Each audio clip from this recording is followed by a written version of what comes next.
هي الحلقات تحفظني بآيات من القرآن، هي الحلقات تملأني بحب المصطفى العدنان، هي الحلقات تحفظني بآيات من القرآن، هي الحلقات تملأني بحب المصطفى العدنان، وأخلص نيتي دوما لرب واحد ديان بروح ملؤها طهر. Sure Nur tefsiri 12. ayetten başlayıp okuyayımız inşallah. Bismillah, elhamdülillah ve salatu ve selam ala Resulillah. Esselamu aleyküm ve rahmetullahi ve berekatuhu. Tövendi dehtanlığa İbn Kathir rahimahullah'ın Kur'an-ı Kerim tefsiri Uygurca tercümesi Nur suresi 12. ayetten başlayıp okuyayımız inşallah. Ba'de euzubillahi mineşşeytanirracim. Böhtanını anlagan çağlarınlarda er ayal müminler nimişqa özlerini yaxşı dep qarab bu iniq böhtan demidi.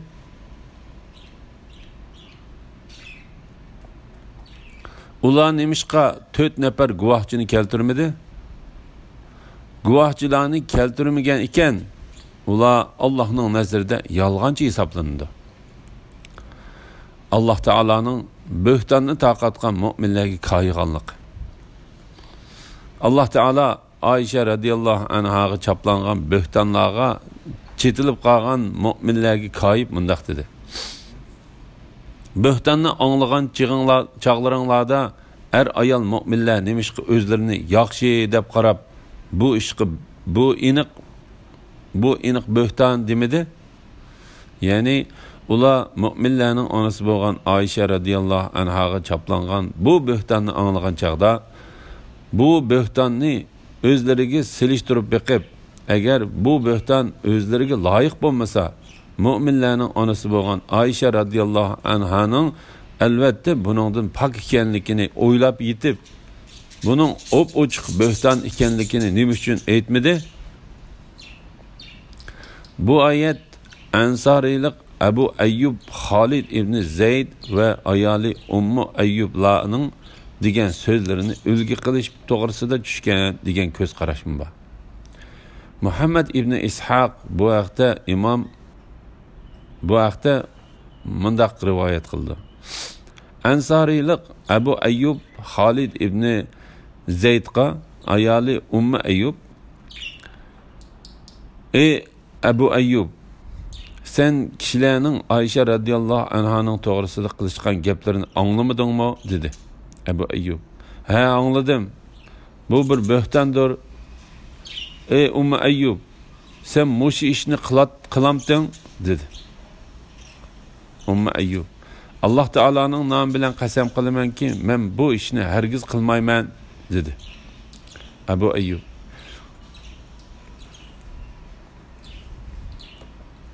"Allah Teala'nın namı bilen qasam qilaman ki Ayşe radiyallahu anha senden cih yaxşı. Undaq bo'lgan ekan, u bu ishni hergiz qilmaydi" dedi.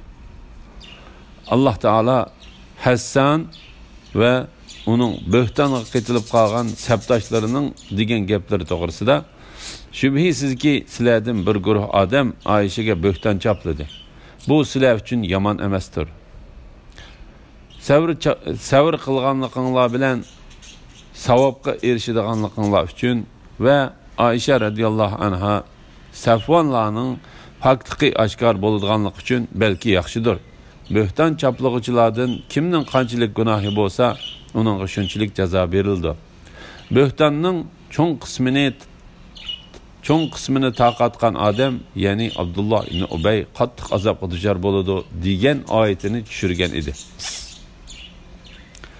Abu Ayyub ve ayali Ummu Ayyub qatorliqlarning deyishgan gaplar to'g'risida böhtanni anglagan chaqlaringlarda er ayol mu'minlar nimishqa özlerini yaxshi deb qarab bu iniq böhtan demedi degan oyatini tushirdi.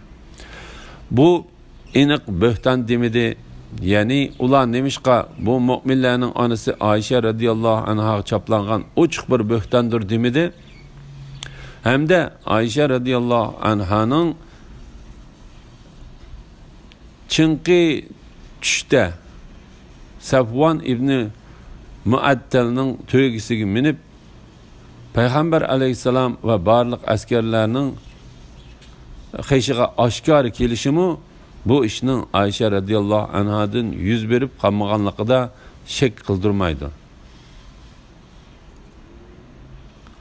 Agar bu ish ulardan yuz berib qoldi deb faraz qilinsa, ular askarlarning qishiga billa va oshkor kelmasdan, balki yo'shirin ayrim holda kelatdi.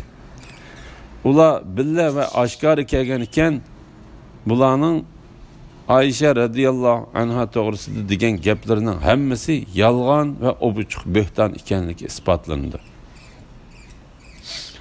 Ular nemishqa 4 nafar guvohchini keltirmadi? Guvohchilarni keltirmagan ekan, ular Allohning nazarida yolg'onchi hisoblandi. Ya'ni ular nemishqa degan gaplarining to'g'riligiga 4 guvohchini elib kelolmadi. Agar ular 4 guvohchini keltira olmasa, Alloh taolaning dargohida yolg'onchi va haqdan chetnab ketkichi hisoblandi.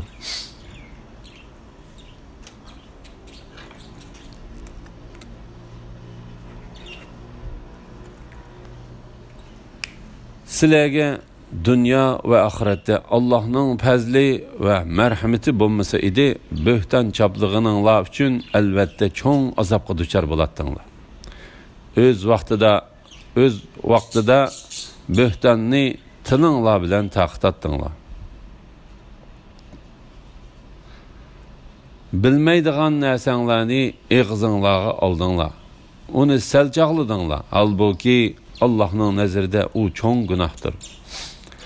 Alloh taolaning bo'hton choplig'uvchilarning tavba qilishga utuq ato qilib berishi bilan ularga qilgan marhamati. Sizlarga dunyo va oxiratda Allohning fazli va marhamati bo'lmasa edi, ya'ni ey Ayshaga bo'hton choplig'uvchilar, sizlarning dunyoda qilgan tavbanglarni qabul qilish va oxiratga iymoninglar bo'lganligi uchun Alloh taolaning sizlarni kechirib etishdan iborat sizlarga qilgan marhamati va rahmati bo'lmasa edi, bo'hton choplaganliginglar uchun albatta cho'ng azobga duchor bo'lardinglar. Bu kechirilish Mistaha, Hassan va Zaynab binti Jahshning hamshirisi Hamna binti Jahsh qatorliqlardek Alloh taolo iymonni rizq qilib bergan odamlarning bo'hton choplab qolganligi sababidan Alloh taologa tavba qilganligi uchundir. Ammo munofiqlarning ichidan Aysha radhiyallohu anhaga bo'hton choplagan Abdulloh ibn Ubay ibn Salul va uning sabdoshlari bo'lsa, bu oyatda gunohlari kechirilib ketganlarning qatoriga kirmaydi. Chunki bu munofiqlarning choplagan bo'htoniga tankagidek iymoni va birer yaxshi amal ibodatlari yo'qdir. Shuningdek, muayyan bir yomon qilmishqa, bu qilmishqa mundoq azob keladi deb selingan tahdidmi shu yomon qilmishqa tavba qilmasligiga va yoki shu yomon qilmishqa tan keladigan yoki uni besib tushadigan birer yaxshi amal ibodatning bo'lmasligiga qarata bo'ladi. O'z vaqtida bo'htonni tilinglar bilan tarqatdinglar. Mujohid va Said ibn Jubayr bu oyatning ma'nosi haqida bir-biringlarga so'z yetkizdinglar deganlikdir dedi. Ya'ni men bu gapni falonidan anladım ve faloni mundaq debdimish deganga o'xshash. Bu oyatning boshqa bir xil bir o'qilishi bo'lib, bu o'qilishiga asosan bu oyatning ma'nosi sizlar u bo'htonni tillaringlar bilan davomlashtirdinglar deganlik bo'ldi. Bilmaydigan narsanglarni og'zinglarga oldinglar. Ya'ni sizlar bilmaydigan narsanglarni so'zladinglar. Uni salchoqladinglar. Halbuki Allohning nazarida u cho'ng gunohdir. Ya'ni Aysha radhiyallohu anha to'g'risida bo'htonlarni to'qidinglar va uni oddiy ko'rdinglar.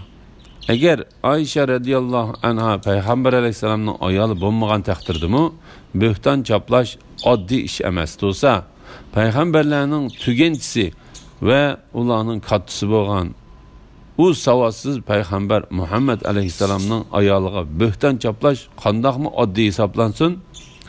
Allah Taala'nın dergahida en çok günah hesaplanadigan iş bo'lsa, Peygamberning ayolının üstüden gap tepishdir. Şuna Allah Taala bundaq böhtanlarga qayıdı. Allah Taala birer peygamberning ayoliga mundaq ishni putib etmagan. Allah Taala hergiz undaq qilmaydi. Allah Taala shundaq ishni qilishni putib etmagan bo'lsa, dunyo oxiratda peygamberlarning ayollarining en esili ve Adem ballarının en esilinin ayoli bo'lgan Ayşe radiyallahu anha'da bu iş qandaq mı yüz bersin? Şuna Allah Taala mundaq dedi. Onu sel çağladыңlar, halbuki Allah'ın nazarında o çoğun günahdır. İmam Bukhari ve Müslim Peygamber aleyhisselamның mundaq deganligini rivayet qiladi. Bir kişi Allah Taala'nın açığını keltirip koyduğan ve günahının qayergacha yetadiganligini bilmaydigan bir so'zni qilib qo'ydi. Allah Taala u kishini shu so'zining sababi bilan cho'nqurligi osmon zaminning oraliqidan cho'nqur bo'lgan do'zaxga tashlaydi. Yana bir rivoyatda beparvolik qilib so'zlab qo'ydi deb keldi. La ilaha illalloh Muhammad rasululloh. La havla va la quvvata illa billah. Onu anlagan çığınlarda nimişkim mundaq sözlerini qilish bizga munosib emas. Ey Allah, sen pakdirsen ki bu çoğun böhtandır demedinglar. Allah sizlarga nasihat qiladi ki agar mu'min bo'lsanglar hergiz qayta mundaq sözlerini qilmanglar. Allah sizlarga shariat ahkamlarini ve güzel edep ahlaklarını ko'rsatib beradigan oyatlarni bayon qiladi. Allah bendilerge faydalı işlerini obdan bilgiçidir. Tedbir qo'llanishda ve şeriatini berpa qilishda hikmet bilen ish qilg'uchidir. Allah Taala'nın yeni bir qitim kayıganlığı. Allah Taala bu yerda mu'minlarga yeni bir qitim kaydı. Ular en esil ve yaxshi kishi to'g'risida uning munosib kelmaydigan gapni qilmoqchi bo'lganda özlerini yaxshi deb gumon qilishi ve kallarga özlerini yaxshi deb gumon qilishdan boshqasini keltirmasligi lozim edi. Agar ularning dillariga shaytonning vasvasi qilishi yoki yomon xayol qilish bilan birer yomon gumon kelib qolgan bo'lsa, uni so'zlamaslik lozim edi. Chunki Peygamber aleyhisselam shek shubhisizki ummatim dillariga keçip qalgan yaman ishni so'zlamagan yoki amaliyatida qilmaganlar bo'lsa, Allah Taala ularni yaman ishni dillariga keltirgan gunohini, ularning yaman ishni dillariga keltirgan gunohini kechirib etadi dedi. Bu hadisni İmam Bukhari ve Müslim rivayet qilgan. La ilahe illallah. Onu anlagan çığınlarda nemişkin mundaq sözlerini qilish bizga munosib emas. Ey Allah, sen pakdirsen ki bu çoğun böhtandır demedinglar. Yani sizlar nemişqa bizga bu sözlerini so'zlash ve bir kishiga bu sözlerini qilish loyiq emas. Ey Allah, seni hamma kamchilikdan pok deb bilamiz. Bu sözning payg'ambaring ve do'stingning ayoli to'g'risida deyilishi çoğun böhtandır demedinglar. Allah sizlarga nasihat qiladi ki agar mu'min bo'lsanglar hergiz qayta bundaq so'zlarni qilmanglar. Yani kelgusida Allah Taala sizlarning mushiningdek ishning yana yuz berib qolishidan tahdid qilib to'sidi. Shuna Allah Taala bundaq dedi.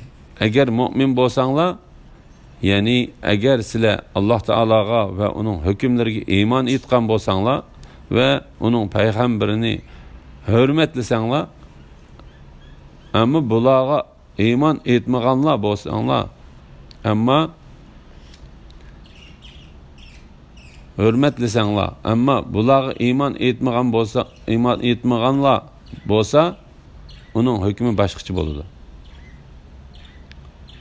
Ya'ni agar sizlar Alloh taologa va uning hukmlariga iymon etgan bo'lsanglar va uning payg'ambarini hurmatlasanglar, ammo bularga iymon etmaganlar bo'lsa, uning hukmi boshqacha bo'ladi. Allah sizlarga shariat ahkamlarini va go'zal adab axloqlarni ko'rsatib beradigan oyatlarni bayon qildi. Ya'ni Allah Taala sizlarga shariat ahkamlarini va hikmatlarini bayon qilib berdi. Allah bandalarga foydali ishlarni obdan bilguchidir. Tadbir qo'llanishda va shariatini barpo qilishda hikmat bilan ish qilguchidir.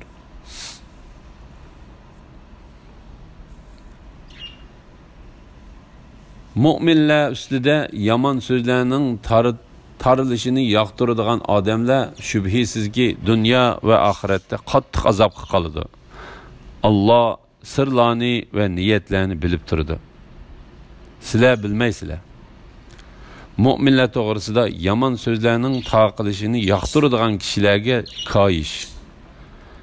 Alloh taolo bu 3-chi qitimliq koyishida yomon so'zlarni anglagan, shu söz kallasida qilib qolgan va uni kishilar orasida taqatmasdan va yoymasdan azroq so'zlab qolgan kishilarga koyib mundaq dedi.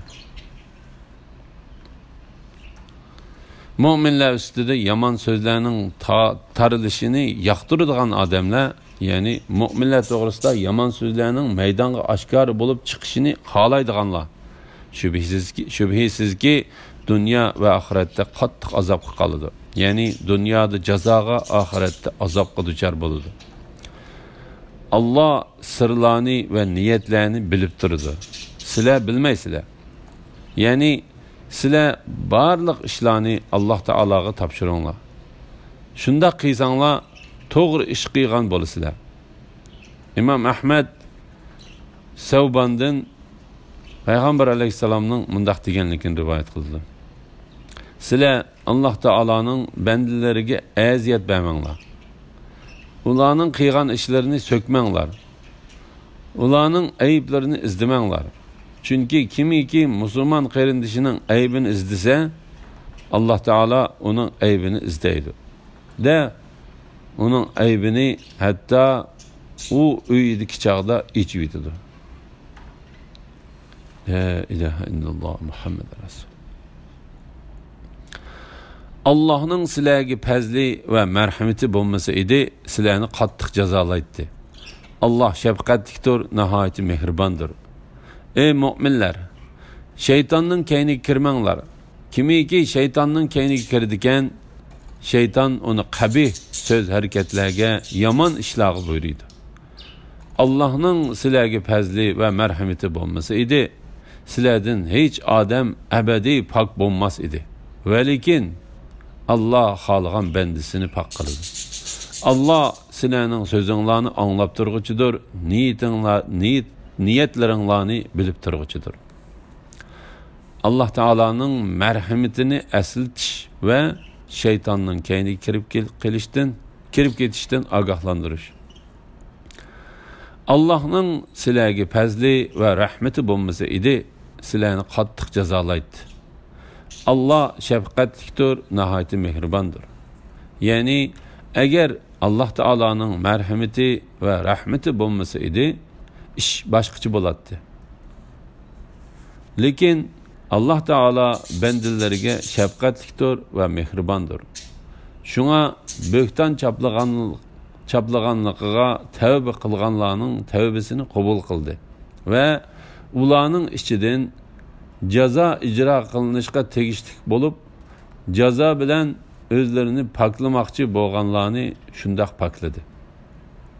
Ey mu'minlar, şeytanning kayniga kirmanglar.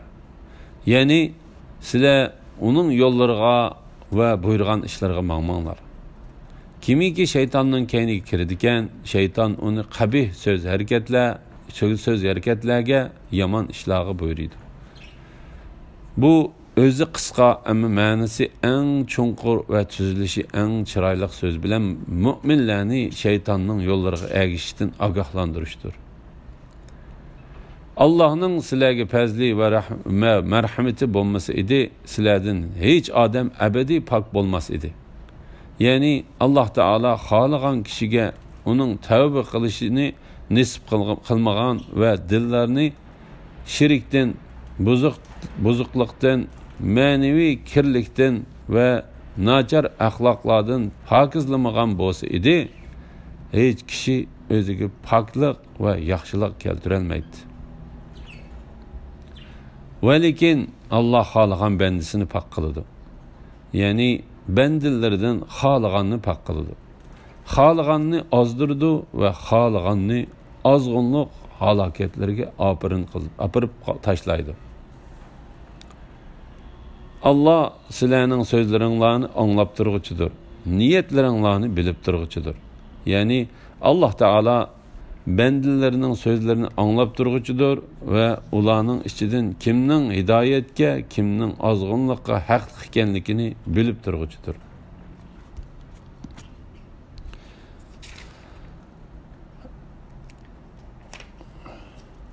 Aranglarda ahli karam va davlatman bo'lganlar xish aqrabolarga, miskinlarga va din yo'lida hijrat qilganlarga bir narsa bermaslikka qasam qilmasin. Ularning gunohini afu qilsin. Kechirsin. Allohning sizlarga mag'firat qilishini yoqtirmamsizlar. Alloh nihoyat mag'firat qiluvchidir, nihoyat mehribondir. Qo'l ilkida bor kishilarni sadaqa berishga va kechirib yetishga rag'batlantirish. Ahli karam va davlatman bo'lganlar xish aqrabolarga, miskinlarga va din yo'lida hijrat qilganlarga bir narsa bermaslikka qasam qilmasin. Urug' tuqqanlarga bir narsa bermaslikka qasam qilmaslik bo'lsa, urug' tuqqanchilik munosabatni o'rnatishga muvofiq yo'ldir. Shunga Allah Teala mındaq dedi.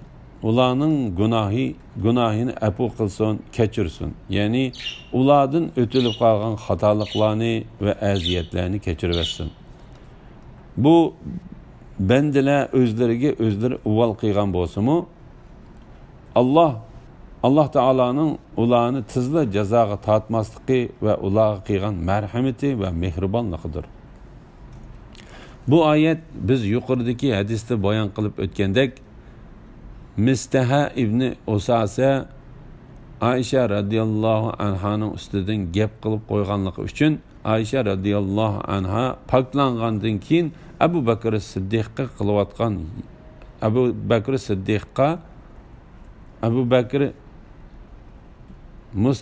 Mustahaga qilayotgan yordamini qilmaslikka qasam ichgan vaqtida tushgan. Allah Teala mu'minlarning onasi Aisha radhiyallohu anhaning pokligini isbotlab vahiy tushirib, shuning bilan barliq mu'minlarning ko'ngli xo'shallanib, aromiga tushib bo'lgandan keyin Alloh Teala mu'minlarning ichidan bu vaqtda so'z qilib sog'anlarning sababini bu vaqtda söz qilib sağanlarning tavbasini qabul qilib va ularning ichidan bo'htan chaplaganligining jazosi haqli bo'lganlarga jazo ijro qilib bo'lib, ondan Abu Bakrni o'zining yaqini va tuqqani bo'lgan Mistaha ibn Usasaga mehribonlik qilishga rag'batlantirishga boshladi. Chunki u Abu Bakrning hammaatisining bolasi edi. U miskin bo'lib, uning Abu Bakr yordam qilib bergan mol mulkidan boshqa narsa yo'q edi. U Alloh taolaning yo'lida hijrat qilgan muhojirlardan edi. Ammo u bo'hton chaplag'uvchilarning sepiga kirib qoldi. Alloh taolo uning tavbasini qabul qildi. Uningga bo'hton chaplag'anligining jazosi ijro qilindi. Abu Bakr radhiyallohu anhu bo'lsa sexiylik bilan tonilgan odam edi. U urug' tuqqanlarga va yot kishilarga bek ko'p yordam qiladi. Alloh taolaning Aranglarda ahli karam va dövlətmən bolğanlar xiş aqrabalarga, miskinlərə və din yolda hicrat qilganlarga bir narsa bəməslik qasam qılmasın. Ularning günahını əfu qılsın, keçirsin. Allah'ның sizlərə məğfirət qilishini yoqtirmamsizlar? Allah nəhayət məğfirət qılğıçıdır, nəhayət mehribandır degan oyat tushib, mukofotning qilgan ishining tipidan bo'ladiganligi bayon qildi. Ya'ni xuddi sen menga xatolik o'tkazib solgan kishini afu qilganingdek va kechirib etganingdek bizmi seni afu qilamiz va kechiramiz deb bayon qilib, Allohning sizlarga mag'firat qilishini yoqtirmamsizlar dedi. Bu vaqtda Abu Bakr radhiyallohu anhu: "Ey Rabbimiz, biz sening mag'firatingni cheksiz yoqtiramiz" deb mistahaga qilib kelayotgan yordamini qilishga boshladi va Alloh taolaning nomi bilan qasam qilamanki, men buningdan keyin yordamimni hargizmi to'xtatib qo'ymayman. Men buningga yordam qilish orqali Alloh taolaning meni mag'firat qilishidan iborat eng cho'ng foydaga erishganligim uchun men buningdan o'zimga foyda yetkazishni hargiz so'ramayman dedi. Shunga Abu Bakr haqiqiy rostchil deb hisoblandi. Alloh taolo uningdan va uning qizidan rozi bo'lsin. Alhamdulillah. Allah şükürler olsun. Yukarıda Nur suresi tefsirinden 22. ayetçi anladığınlar. Ahirini keyin qitimliq o'qishimiz davomlashtiramiz inshaalloh.